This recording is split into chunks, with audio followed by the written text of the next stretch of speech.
front and center. "Who drives that one?" Lexie asked. With something close to hero worship, Colt said, "Uncle Jason was hired to work on it." "Hired?" "Yeah, that's what he does. He fixes things. He's really good, too. All these old houses, they're always needing something repaired, and usually Uncle Jason can do it. Everyone around here hires him for stuff." "Sounds like it keeps him busy." Colt snorted. "Yeah, sometimes too busy." "I don't mind." Jason's gaze cut to Honor, and his voice deepened. "I enjoy working with my hands." Honor felt like he'd just stroked her. She caught her breath, shifted in her seat, and tried to think of something to say. Clearly tickled, Lexie looked back and forth between them. "So you're a handyman?" Again, Colt bragged. "More like a contractor. He can build things from the ground up, including the plumbing and electrical, or make stuff like custom gates or stylized shutters, or repair just about anything." "Nice," Lexie praised. "He's a jack of all trades." Hogan toasted Jason with his Coke. "Whatever's broke, Jason can fix it." Jason gave him a long look. "Maybe not everything." "Right. Can't fix big brothers, can you?" Tipping his head slightly back, as if he'd taken that one on the chin, Jason replied, "I only have one older brother, and as far as I'm concerned, he's not broken." Colt went silent, and God Honor felt for him. Too many times she, too, had been caught up in the middle of family squabbles. "So, with the truck," Lexie said, interrupting the heavy tension, "are you doing engine or body work?"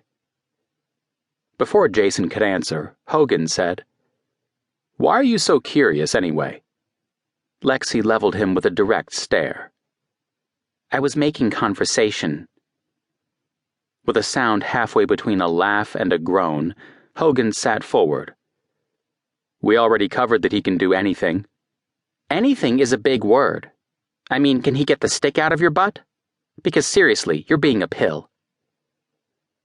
Honor frantically tried to think of a way to hedge the impending storm. Lexie wasn't reserved. If Hogan chose to be snarky, she wouldn't hesitate to give back tenfold.